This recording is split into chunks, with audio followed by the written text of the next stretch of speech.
A miserly man sat upon his beggar's stone. His gaze was set on the castle and king's throne. Though he had what he needed, he writhed for power.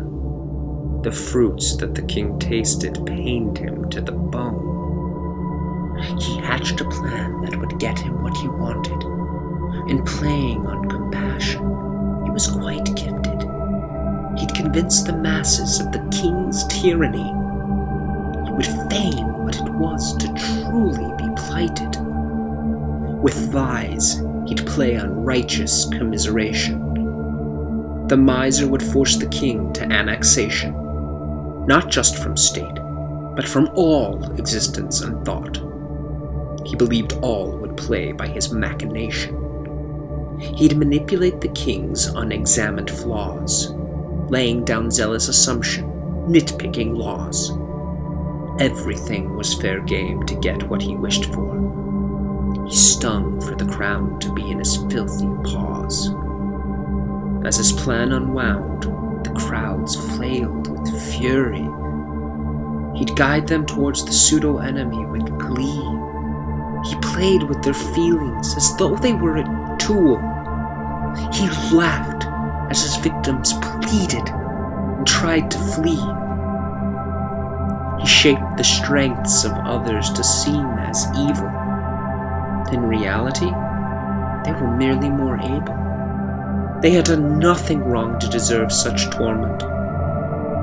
The suffering the miser wrought was so ample. Then the king stepped back and looked upon the world. Through reason and faith, he saw they were imperiled. He hatched a plan of his own that would set things right. He did not let something sacred be naively whirled. He preached to the crowds as though they were family. Sans any true doubt, he'd stress the miser's enemy. The king had spoken truth before the precipice. Those guided by it would not stand such butchery. Though he spoke sooth, he was sacrificed for their sin. The lies the miser interwove were not unspun. But the king rest assured, for truth was transcendent. The king took his beatings, all while smiling a grin. He knew that though, on this day, he would face death, that the creator of all things would grant him breath. For he had spoken truth to the highest evil.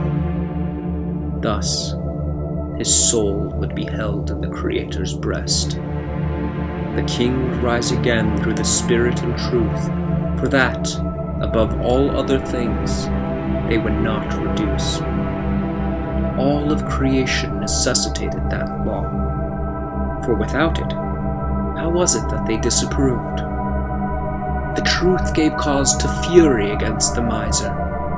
The plan he created made him a shyster.